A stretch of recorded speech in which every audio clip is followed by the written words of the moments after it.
We're back now with the crisis facing America's schools. The numbers are alarming. Only about 33% of fourth graders can read proficiently.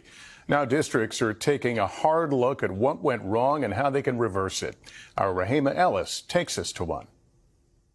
In rural Mississippi, students are getting back to basics, learning to read with an emphasis on phonics, like kids did decades ago. Short E says what? It's a major shift introduced 2 years ago by Dr. Melissa McCrae, the former principal here at McLaurin Elementary School. It began after she realized how many of her fourth graders could not read at grade level. We were about 14% proficient. 14%? Yes. So we knew immediately that we had to do something to make a change in our building. The change was dramatic. We were not explicitly teaching the components of reading. The overhaul included retraining teachers, small group instruction, and tracking individual progress. Consonant or vowel? Consonant. They mostly left behind an approach commonly known as balanced literacy, adopted by many schools nationwide and facing growing criticism. It emphasized clues like pictures to understand a story and de-emphasized phonics. For example, in a picture book, if a line reads, "The sheep wakes up," the school says a child who's never seen sheep may say, "The dog wakes up." The child has the basic idea of an animal, but take away the pictures and the student struggles to read. Pig. Today, teachers here focus on the science of reading. What's your prefix? That includes explicitly teaching phonics, fluency, and sounding out words. What's been the impact on the children? I've seen students who felt like they couldn't do it. And then once we started to implement a structured reading program, it went from I can't do it to I can do it, I am doing it. Space. Ship. Now used throughout the district, officials say it's making a difference. Last year, system-wide, 65% of elementary school students reached reading proficiency. It's just amazing to me to see the light bulbs turn on, to see them soak up all of the knowledge that's being poured into them. Teachers now on a new course narrowing the reading gap word by word.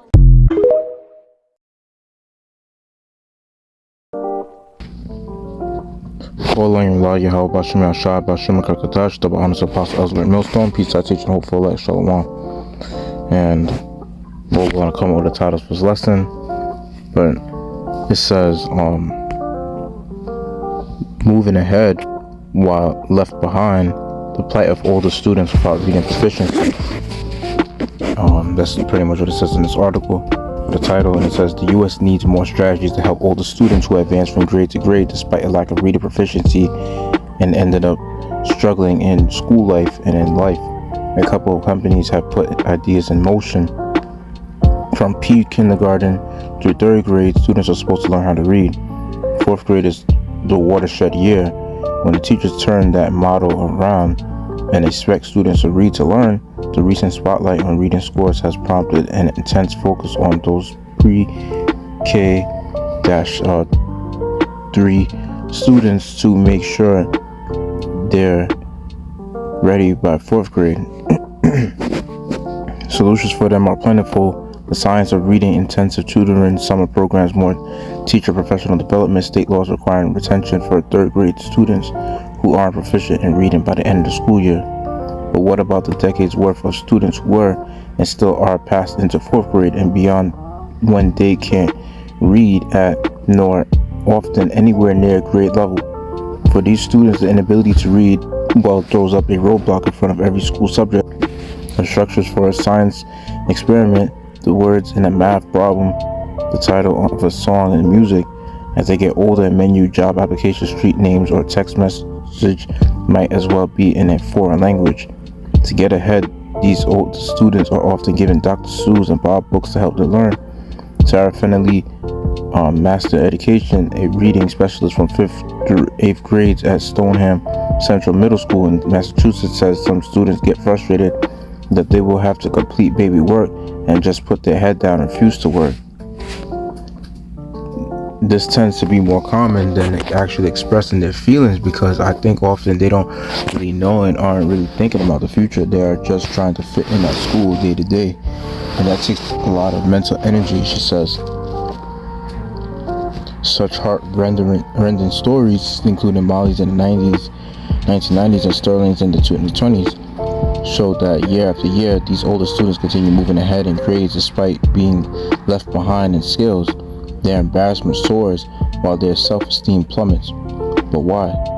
We've known since at least 2011 that such students are 4 times less likely than their reading proficient peers to earn a diploma. 8 years later, the National Association of Educational Progress, whose assessment is dubbed the nation's report card, noted that 2/3 of U.S. students can't read at a proficient level. Today, more than a third basically can't read at all. Here's the breakdown. 67% of fourth graders weren't proficient in reading in 2022. 37% couldn't read even at a NAEP basics level. 69% of 8th graders weren't proficient in reading in 2022. 30% of 8th graders couldn't read at the basic level. 63% of 12th graders were not proficient in reading in 2019. 30% of 12th graders didn't meet NAEP basic level. The 2022 scores for 12th graders aren't available until the end of the school year, all data from NAEP.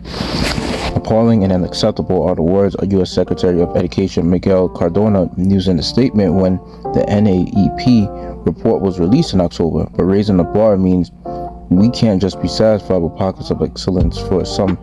Now it's time for bold action. At least 2 companies are trying something new, reaching out with new tools for struggling older readers. Let me see. Hold on.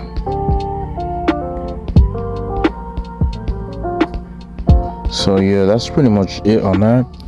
But this article is from smartbrief.com, but post the link in the description, Lord willing. But without further ado, I'll bring out some scriptures and Lord willing make this lesson edifying. And let me bring out this scripture right here. It says in 1 Corinthians chapter 3, verse 19, for the wisdom as well as foolishness with Yahweh, for it is written, he taketh the wise in their own craftiness. And again, the Lord knoweth the thoughts of the wise, that they are vain. So, just the point I want to get out of it is that how the Most High is pretty much dumbing down the wisdom of this world, even to the point where the school system is just dumb. They got you learning like all 12 years of basically, they got you from K to which is kindergarten to 12th grade in the school system. And the school system is just basically a business, that helps the state make more money just to keep students in the schools. Gives people more of a job to monitor students, make sure students are, doing what they have to do. And Esau has it to where, he basically controls and owns your kids, because he has a whole law, and every state is different on the punishment and the penalty for truancy, basically, where students is ditching school. Esau has a law on that, and of course the parents will get in trouble for that shit. And until the kid turns 18, then it's optional if he decides to go to school or whatever. But every state of course has their different laws on how they do that truancy shit. But other than that, majority of the school systems, you have it to where, like, I remember there was a thing where when I was young and I was in high school, I remember one of my teachers that was teaching Spanish. It was some white teacher, which I don't know if he could be probably a Jake or Edomite, but he did mention that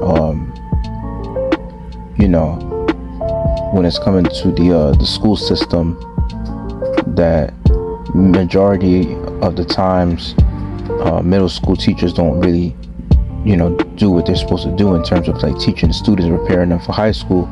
So that's the reason why in high school, like, you'll find it to where, like, in 9th grade they would reteach some of the material that was supposed to be taught in middle school. This is charter school that I used to attend when I was in high school, of course. Pretty much attended there all 4 years. But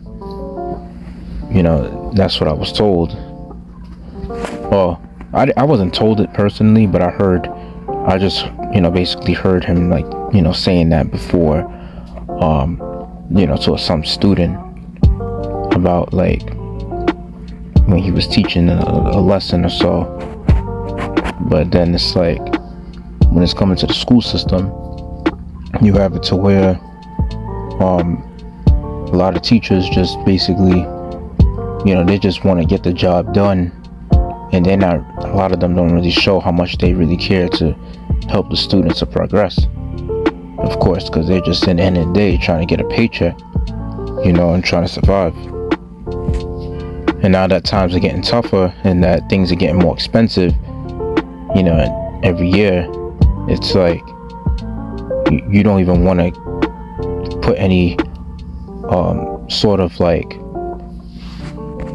passion into doing a good job, when you're just basically trying to survive. And that's pretty much why you find it to where when people doing their job, it's like you don't find that they will be like that enthusiastic to do the job, especially if they just basically making enough they hardly making enough to get by. You know what I mean? When you consider their liabilities and expenses and things of that nature, and then the fact that they have to pay student loans, so it's like they're not going to really even show any sort of like compassion in the job that they're doing. And when it's coming to this technology too, that these kids be doing in the school system, like they be playing on the phones a lot. They always have their phones out in class and things of that nature, so that's also a part of it too, like the social media. I remember back in the day when I was in school, shit, you had it to where like in high school, I wasn't able to have my phone in the classes at all, because there was a thing where students weren't able to have their phones out, because my school was a school that had like scanning, and some schools in the New York City area did have scanning. Some of them, there's a very few that didn't. And when it's coming to these kids that are able to have their phones in classes, of course, the number one thing they do is go on social media, and they're always on YouTube and TikTok and Snapchat and, etc. So it really shows you right there that a lot of the times, like, these kids are just into so much different distractions, And ultimately, the reason why a lot of these kids are also like, failing in the school systems is the fact that how it also ties up with the school's learning curriculum, and the fact that you have, like I said, teachers that just want to get a paycheck. They just don't really care too much about doing their job, the way it's supposed to be done. And that's why you will have it to where back in times past, let's say like even just like decades ago or so, like decades ago was smarter than the current and newer generations over time, and it's ironic that the generation that grew up on technology in America mostly is a dumber generation, because it's like everything is so easy for them, and as they say, hard times create strong men, and good times create weak men. And in this sense, a lot of people nowadays are mentally weak and even physically weak, because a lot of people nowadays in this generation, they don't want to work. These young kids, you got a lot of boys now that act like girls, They don't want to clean houses. They don't want to do any yard work. They don't even want to do their own household chores. They act like everything's supposed to be passed down to them. They act like they're entitled, you know? And then it's like, one thing, if I'm not mistaken, but I know there's a particular thing where they just passing kids that's not even passing their classes in the school system. They're not even leaving them back, you know, because they have some No Child Left Back Act or some shit, you know. So that's the reason why they just allowing these kids to just, you know, pass them, even if they have all F's and have their grades looking like some, you know, Swiss cheese or some shit, as they say. Back in the time when I was, you know, attending elementary school, when you have some badass grades, or, you know, your performance is, you know, horrible, you know. That's what teachers used to say back in my time when I was in elementary school. But yeah, and even one time when I was in the school system, I'm like, I think it was when I was because that's another thing too. That's the reason why, like, you know, my mom, at least I'll say, even though she did a lot of dumb stuff, she was smart enough to put me in the in speech, you know, because just to help me to articulate my words better, help me on my reading comprehension skills, things of that nature. So at least you kind of be, you know, at your level of proficiency within your grade. So there was a thing where I believe this was like in the 3rd grade or the 4th grade I was in, but I remember there was a kid that was in the class and he didn't know how to read. So what he did was he had the teacher to kind of read it for him, but then the teacher caught on to it and was like saying, like, you know, he pretty much had to kind of call him out for that, because basically his reading proficiency wasn't, you know, at that level or so. He basically wanted the teacher to read it out for him. And yeah, and it really goes to show you that and I was back when I was in elementary school, so imagine how, you know, no offense, but how uneducated these children are becoming even more, you know, as the years go by, you know. And it's like, at this point, you know, the Common Core education, you know, system is just a joke. And it's a scripture that says in Ecclesiastes chapter 10 verse 6 says, folly is set in great dignity and the rich sit in low place. So this is the reason why a lot of stupidity goes on in this country, Babylon. You know, this is the reason why the educational system is dumb, because you have a dumb king like Esau that's ruling the earth. You know what I mean? He puts women above men. He has women sitting in high places, right? He puts women as the shot callers in terms of the dating world. You know, having the key to, you know, to sex or whatever. And basically, he has it to where everything is upside down. And you know, this is the reason why, you know, this society, you know, mainly this country, saying America is a failing country because you have a devil like Esau that's not, you know, fit out to rule. And he's pretty much messing a lot of things up.